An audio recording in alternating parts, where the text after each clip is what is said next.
شويه مواقف تلف.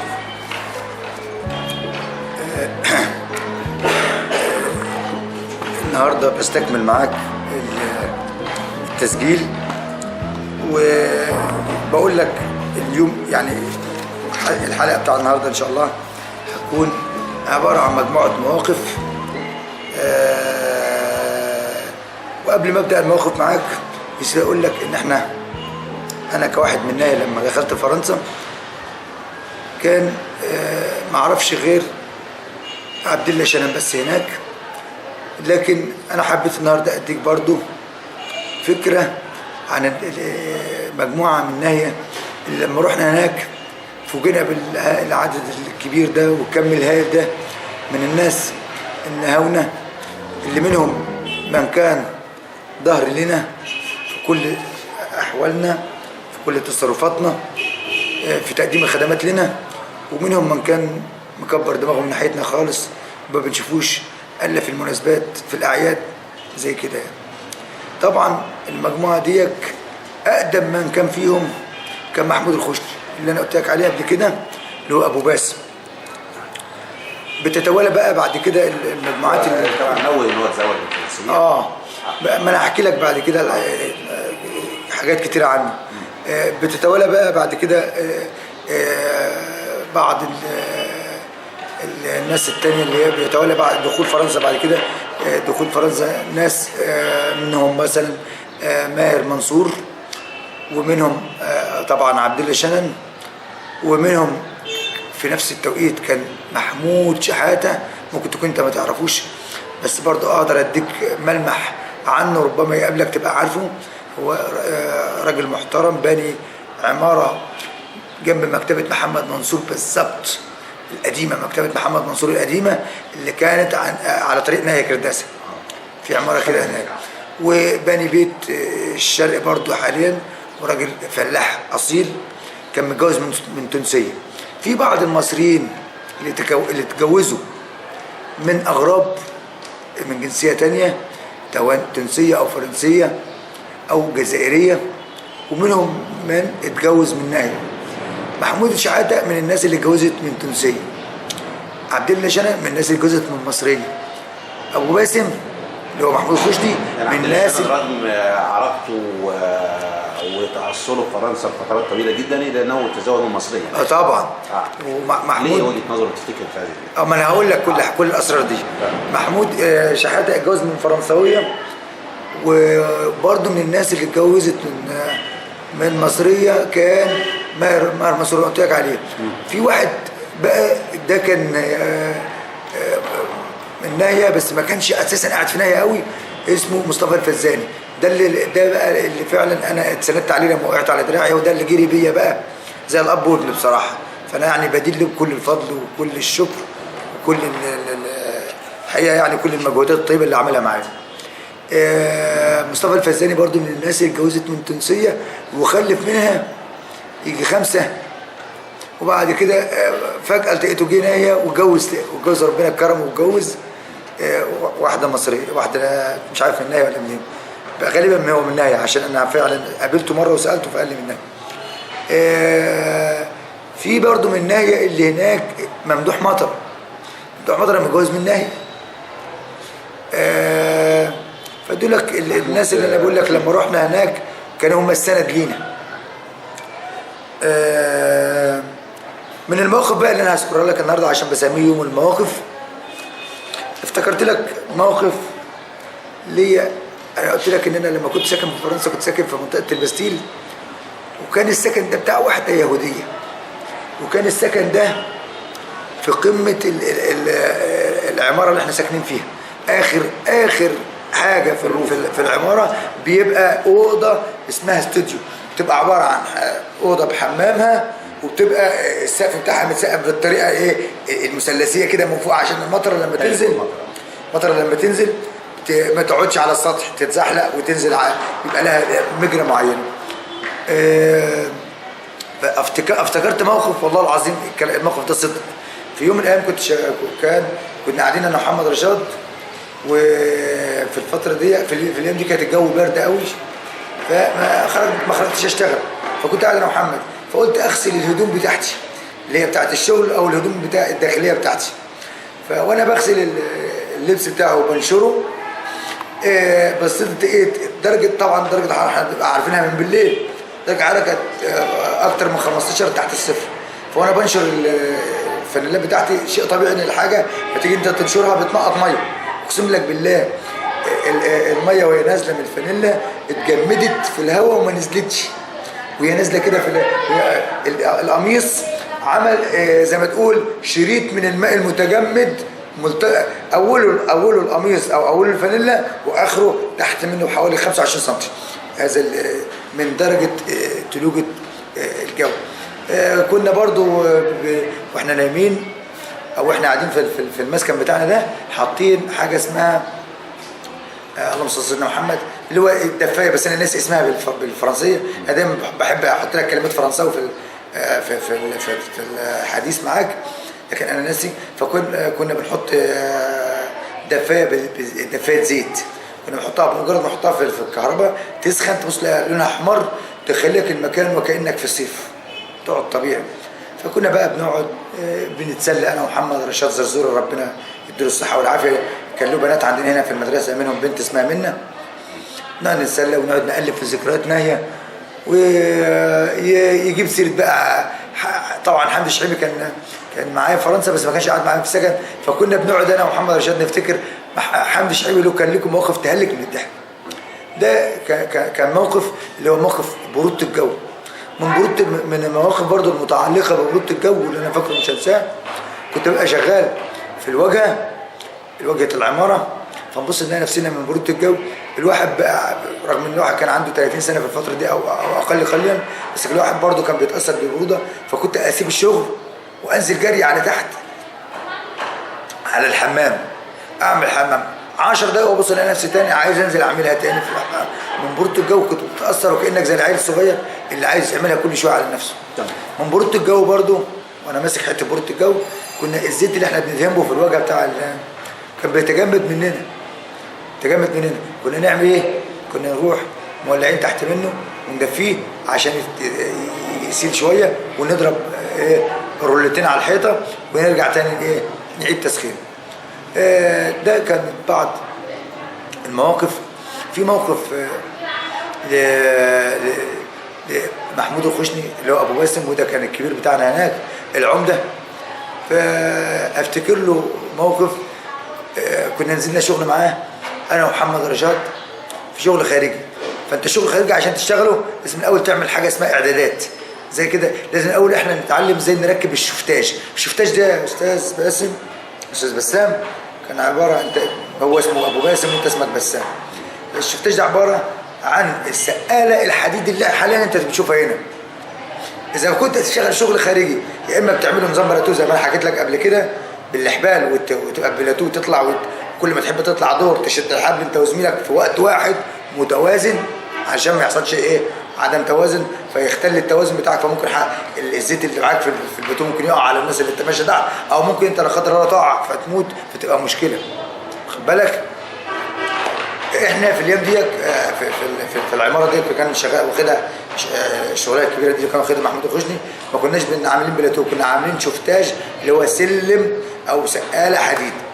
واحنا واقفين محمود الخشني كان مكفرنا، فمحمد رشاد قال والله لا استلم وبقى قريف انا اخذ واتعبه زي ما كان تعبه. فالمهم محمود بيركب الشفتاج، فكل شويه ده تروانيش انزل او اروح نازل المح، ابص عليه المح يعني ايه، شوف التركيب هل التركيب مظبوط ولا التركيب مش مظبوط ولا اعلي. كنا بنركب يعني حاجات بتربط الحديد ببعضه، فكان يقول لي المح ظبط مش عارف ايه، فانا قلت له زي الفل. فجه بقى دور محمد زرزوره محمد رشاد، يا ابو منى المح. فراح محمد رشاد نازل مع البتاع، قال له كل شويه بقى يقعد يدنا علينا المح ويتهبب، احنا عايزين نخلص بقى. فالمهم محمد رشاد نزل، فمحمد بصه كده على البتاع، خلي بالك بقى بالكلمه دي. فمحمد رشاد قال لي ما قالوش كويس، محمد بصه كده محمد على سقاله الحديد وقال له انت واطي يا ابو باسم. فمحمود ما خدش باله حاج محمد بسام محمد زرزوره قول له ليه تقول كده؟ قال لي انت فهمتها؟ قلت له اه، وقعدنا نضحك عليه. محمود ما خدش باله لان محمود كان ماسك، محمود خشني كان ماسك السقاله من ناحيه، واحد تاني ماسك من ناحيه تانيه، فمحمود ماسك اللوح الخشب اللي بيركبه، فايه محمود خشني فهمها على ان ايه الحديد الخشب والحديد اللي بيربطه واطي، فالمفروض يعلى شويه. محمد خشني محمد زرزوره بيقول له انت واطي يعني ايه الحديد، كل واحد فهمها برايه. موقف لمحمود الخشني في يوم من الايام كنا برضو شغالين معاه، بس ما كانش معانا محمد رشاد، كنت انا وحمد الشحيم. فكان بيجي لنا حاجه اسمها كبسات من الجماعه بتوع وزاره الشغل اللي عندهم او القوى العامله اللي عندهم، عشان تبص على العماله اللي شغاله في النوار. النوار ده بالفرنسيه يعني الاسود، يعني النوار يعني الاسود، تمام ماشي زي ما انت بتقول بلاك يعني اسود في الانجليزي، النوار اللي هو الاسود.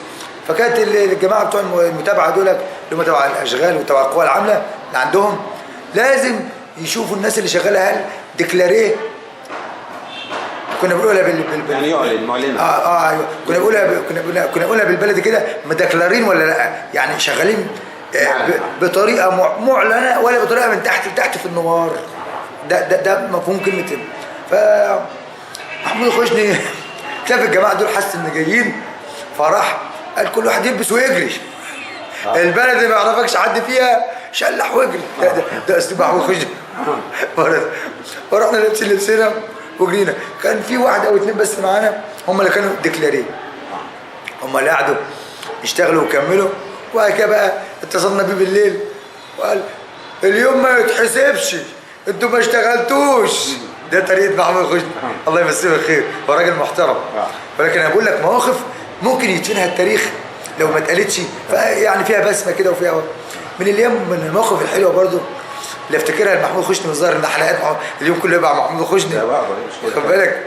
برضو كنا شغالين معاه، وبعدين جينا وقت الغداء، محمود الخشني في حته مش انا هقول ده مش شيت مع محمود الخشني، بس بقول لك دي طبائع، هو طبيعته كده، بس راجل محترم والله. فكنا نيجي نجيب الاكل وقت المديه وقت الظهيره، هات يا محمد، هات يا حمدي، هات يا كذا، ونروح نجيب الاكل. فاحنا منتظرين هو الاخر يقول خد، ابص الاقيه راح مطلع كل السنت. كان طبعا العمله بتاعت فرنسا قبل الاتحاد الاوروبي كانت الفرنك. محمود الخشني ما كانش يطلع فرنك، كان يطلع السنتيم. السنتيم ده جزء من الفرنك، يروح مجمع لنا الفكه بتاع السنتيمات. خد نقعد نلم السنتيمات دي كلها، في النهايه ما تكملش نص فرنك. خد، افتكر ان هو هيساهم معانا في الاكل، كان يقول له خد يا شحيم، يقول له هات يا ابو باسم. حمدي واخدها على ان هجيب هيحطها على فلوس اكل. هات لي علبه سجاير. حمدي يقول له دولك ما تجيبوش، هات وهحاسبك. فكان حمدي يروح يجيب لنا الغدا ويجيب الايه السجاير، وبعد كده نيجي بعد الحساب، لا ولا حساب ولا غيره، اقول لك ايه، ما انتوا شغالين معايا، ما انتوا كده قاعدين مش تحمدوا ربنا. انا قويكم. خد بالك من موقف محمود الخشني برضه معايا. محمود الخشني كان يجي عندنا في السكن، يروح مطلع النوتة بتاع التليفونات، بدل ما يتصل على كل اللي حبايبه وكل المقاولين اللي يحب يطمن عليهم ويعرف عنهم، يتصل بطريقه العربي قريبه، يتصل بمش عارف مين، يتصل بعبد الله، يتصل بمحمود شحاته، يتصل كل اي حاجه تخطر على بال محمود الخشني كان يعملها من عند ايه، ما يعملهاش من بيته، ما يعملهاش من التليفون بتاع بيته. هو عايز يورينا ان انتوا شغالين، اللي انتوا شغالين بخلصوا الفلوس اللي انتوا بتشغلوها معايا اللي انتوا هتاخدوها مني اخلصها لكم على البتاع. يروح فاتح النوته ويقعد يتصل محمد رشاد، يبص لي وانا ابص له مكسوفين، نقول له كفايه، بص يا بحت هنعمل ايه وقدرنا بقى كده. وموقف محمود الخشني مره برضو كنا شغالين معاه، بس يشاء القدر ان محمود الخشني في اليوم دي ما كانش واخد شغلانه خارجيه، يعني كان اغلب شغل محمود الخشني كان شغل خارجي. لان انا قلت لك قبل كده في حلقه قبل كده كان شغل اسمه الروفرمان، كان واخد شغلانه داخليه شقق وكده. فاحنا شغالين، محمود طبعا في ترتيب الشغل الداخلي ما عندوش جوده فيه زي الشغل ايه الخارجي. فاحنا شغالين، محمود عارف عيوب. فالراجل المهندس جاي اللي هو يرقص محمود خشني، اللي هو الراجل اللي ماسك الشفت اللي المقاوله يعني وكده، ماسك البطيمه، خد بالك. اسمه الشنطي، المكان ده اسمه الشنطي، مش الشارع، اي مكان شغل اسمه الشنطي. لكن العماره احنا شغالين فيها اسمها البطيمه. دي برضو مفردات ومصطلحات يعني. بالظبط كده. يبقى حد يجي من بره يقول لك ايه فين الشنطي اللي هنا، ده مكان العمل، لكن المبنى نفسه اللي شغال فيه اسمه البطيمه. فكنا شغالين جوه البطيمه في شغل داخلي. فمحمود شغله الداخلي فيه عيوب كتير، فكان واحنا شغالين حس ان في حد جاي، فمحمود يجي على العيوب مش عايز الراجل يشوفها. فكل ما الراجل يشوف حاجه ابو باسم يوديه على الحاجه الحلوه اللي تشطبها، محمود مطمن لنا فيها. يجي عند الحاجه اللي هي تشطبها مش كويس، محمود يسرح بالراجل يقول له صفاء ويروح واقف وجاي عند الحته الوحشه يروح مداريها بجسمه. فالراجل ياخد محمود، مفيش فايده، محمود واقف عمال بيداري بظهره كل مكان تشطيبه مش كويس. فالراجل حس بفكر محمود، وحس ان محمود في حاجه في دماغه عايز يداريها. محمود مش نادي عليه بطريقه شديده، قال له سيلفو بليه، بص قال له مغد زي ما قلت لك قبل كده، زفت. وقال الكلام ده يتعاد. عم خشني قال الكلام ده يتعاد على حسابكم. قلت له انت شفت الشغل واستلمتها مننا قبل كده، بقى الوقت بقت مرد. طب ما انت مستلم مني الشغل قبل كده، قلت كويس بيها وانتهينا منه. عيد. هو محمود خشني كان له كده رغم قعدته الحلوه بصراحه ربنا، بس سقطاته كانت كلها في النواحي الماديه. محمود خشني كان شديد، بس ودي يعني مش هي، احنا طبايع، فينا اللي هو اللي شديد، وفينا اللي هو الفلوس سهله اللي تطلع من ايديه بيسر يعني. من ضمن مواقف برضو محمود الخشني، كنا برضو معزومين عند عبد الله شنن. كان موقف متعلق بالدكتور امام العدس، وده موقف هشرحه لك فيما بعد يعني بعد دقيقتين ثلاثه كده هشرحه لك. كنا قاعدين عند عبد الله بعد ما كان الدكتور امام معانا كان في حاجه اسمها اتحاد المنظمات الاسلاميه، والدكتور امام بيحضر فيها يعني. فالمهم بعد ما خلص الاجتماع ده فرحنا عند عبد الله، فعبد الله كان عازمنا محمود خشني في حته الاكل بقى تتفرج عليه. قرب بالطعام تأتلف القلوب، قرب يا دروان، يقعد ينادي علينا وكأننا قاعدين عنده. كل اقول له كل يا ابو باسم، كل يالا انت شقيان، احنا شقيانين. هو طريقه كلامه كده. في اليوم ده اللي احنا اتعزمنا فيه عند عبد الله كان الاتحاد المنظمات الاسلاميه كان مجتمع ومنعقد في منطقه اسمها لابورجيه. المنطقه دي قريبه من سكن عبد الله، فكانت بتناقش اوضاع البوسنه والهرسك. وما ادراك ما اوضاع البوسنه والهرسك في الفتره دي كانت هي الفتره المتوهجه فيما يخص البوسنه والهرسك، وفيما يخص موضوع العراق والكويت، فيما يخص موضوع العراق وكده.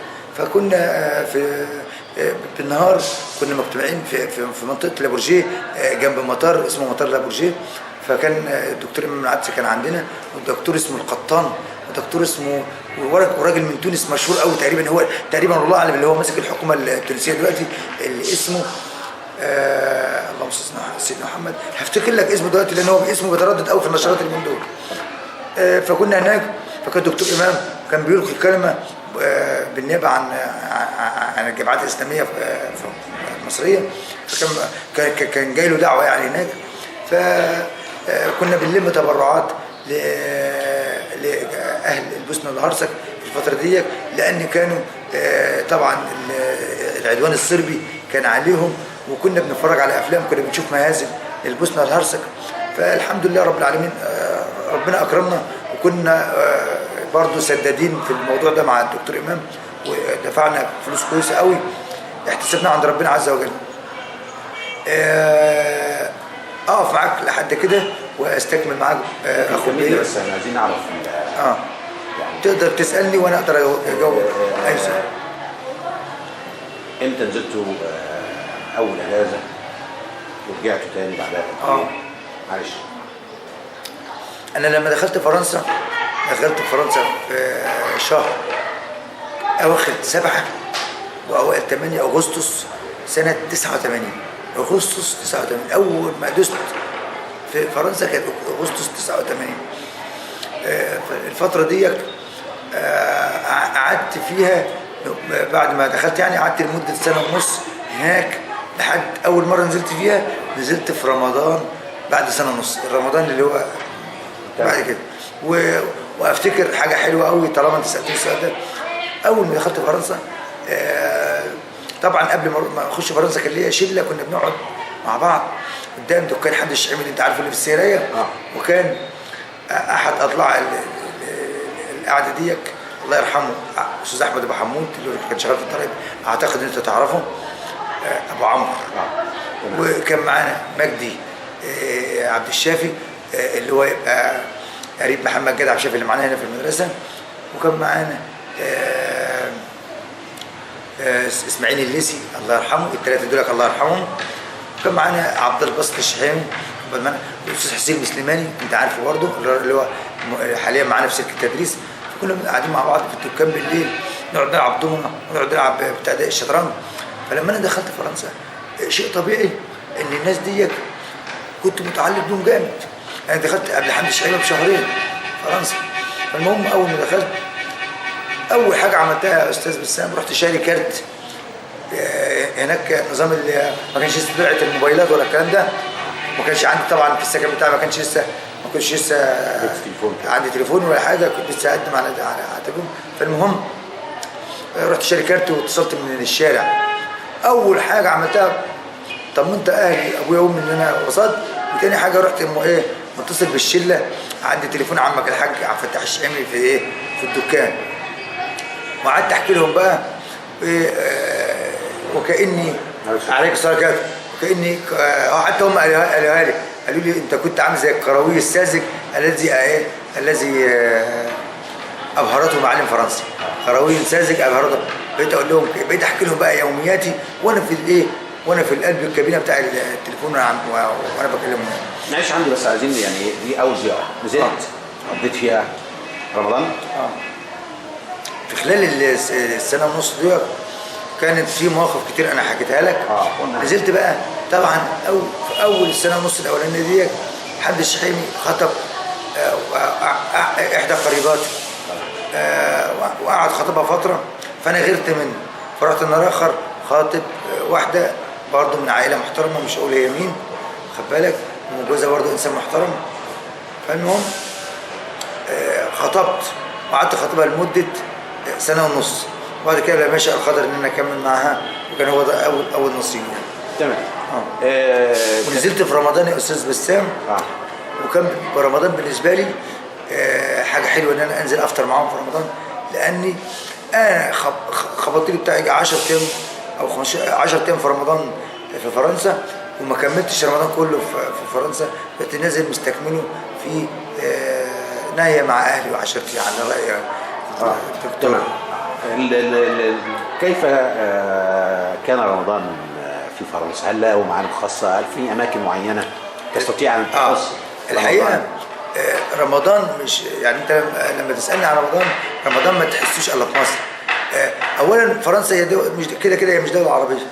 اذا كنت انت رمضان ما بتحسوش في الدول العربيه زي ما تحسه في مصر، ما بالك بقى دوله اجنبيه؟ يعني ده مش دوله عربيه. يمكن لو كنت في دوله عربيه كنت ممكن تحس لو دوله عربيه كنت ممكن تحس بريحه رمضان لو دوله عربيه. ومع ذلك انا كنت في فرنسا طبعا ما كناش حاسين بيه، لان ملامح رمضان لا تحسها الا في الارياف وخصوصا في مصر، لان لها نكهات ولها معالم، منها بعض الاكلات ومنها بعض الالعاب. لكن انتم كاشخاص كجاليه كيف كنتم يعني؟ ما كناش بنعمل اي حاجه غير حاجه واحده بس، ان احنا طبعا زينا زي خلق الله صايمين، وكنا بنتبادل الزيارات بالليل، وكنا برضو بنجيب برضو البلح والبلو ومش عارف ايه، ونفس الكلام ده بلح باللبن، وكنا بنبلو ونروح الشغل. والراجل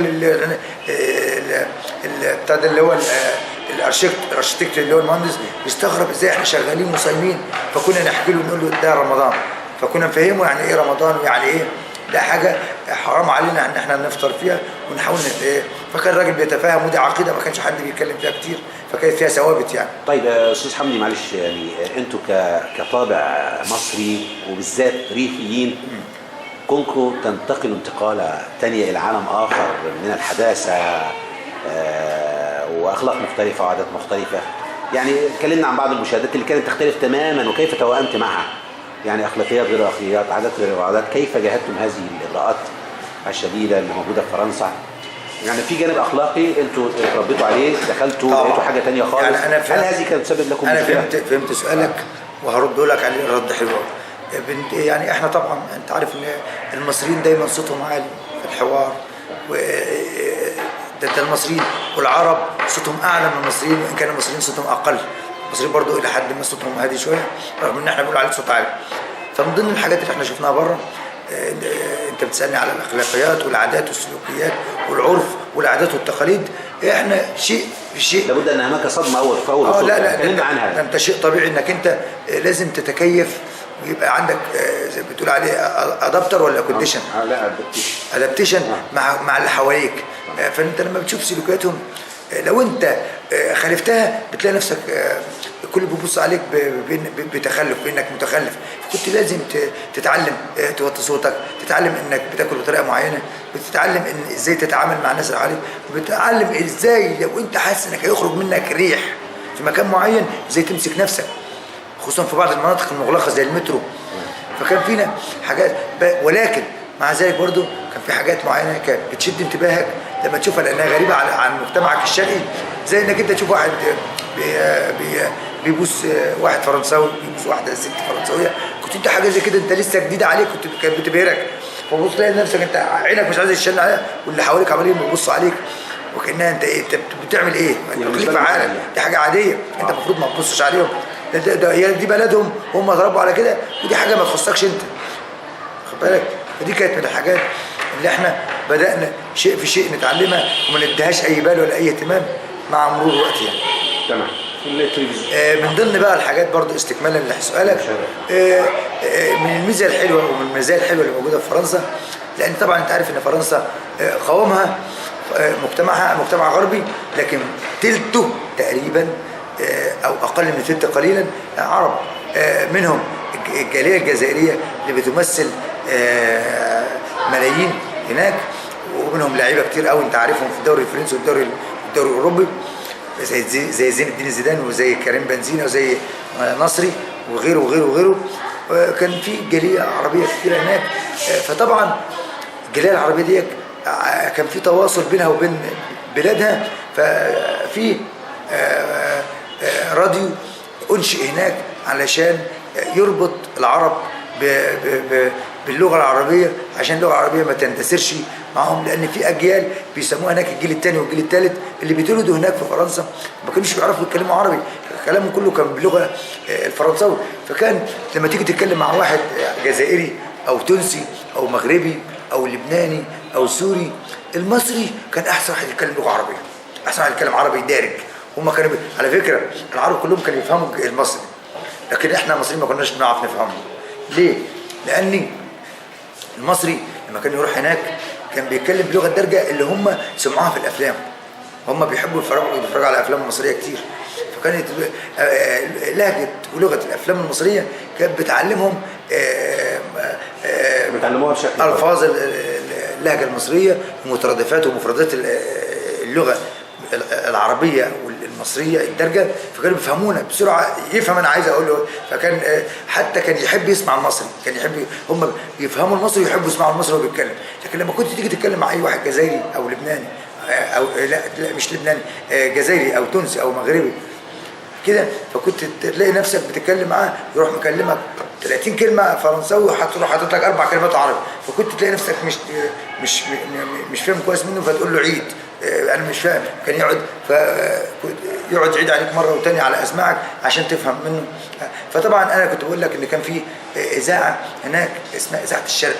اذاعه الشرق دي كان من ضمن المذيعين واهم المذيعين فيها كان مذيع مصري اسمه فتحي النجار، كان شبه عمر الشريف بالظبط يا بسام، كان راجل انيق وشيك كده. فكان الراجل ده كان بيقدم برامج معينه فكنا بنحب نسمعه، لكن كان في تواصل بينه وبيننا، كنا بنحب نسمع برامجه لان كنا بنحس ان احنا وكاننا في مصر بالظبط. مرت الايام وجه كاس العالم 90، انا دخلت في 89. كاس العالم 90 ده بقيت انت عارف ان انا كان دماغي معجون كوره، فكنت نفسي اتفرج على كاس العالم. اعمل ايه في الفتره دي؟ كان عبد الله شام ربنا اكرمه وراح مركب دش، وكان الدش ده في اليوم ده كان اللي يركب دش بقى حاجه، كان 89 90 ما كانش حد يعرفه في مصر هنا الا قليل. فين وفين لما كنت تعدي على اي فيلا لما تلاقي عليها طبق، الطبق ده كنت حتى لما تشوفه تستغرب تقول هو ده ايه؟ ما كناش نعرف هو ايه. وكان في الايام دي الاطباق ما كانش ديجيتال، كانت انالوج ده نظام مختلف عن الديجيتال. وكويس ان احنا بنقول الحاجات دي. الديجيتال يا استاذ بسام بيبقى عباره عن القنوات المضغوطه، يعني ممكن احط لك 1000 قناه في على الطبق، على البتاع، على الريسيفر. هناك كان عباره عن كلهم على بعض كانوا حوالي 50 60 محطه او 100. وانالوج عباره عن قنوات مش مضغوطه، عباره عن يعني مفتوحه كده. فكان ربنا اكرمنا ان احنا عبد الله كاس العالم كان بنقول على ما كانش بقى لسه غير قناه لا جزيره ولا ما جزيرش. كانت القنوات كانت ايه؟ كانت الاقمار الصناعيه العربيه، مش نايل سات برضه، كانت عرب سات. كان عرب سات موجود في الايام دي. عرب سات اقدم من نايل سات. كان عرب سات بينقل لنا الماتشات دي وكنا بنتفرج عليها عن عبد الله، اضافه للراديو. فكانت الحمد لله رب العالمين كان الراديو والتلفزيون كان حته التواصل ما كناش بنحس بغربه فعلا لما كنا بنسمع الدش او كنا بنسمع الراديو. فدي كانت برضه حاجات من الحاجات الحلوه اللي كانت بتربطنا باوطاننا، وكانت دايما بتحسسنا وكاننا في مصر.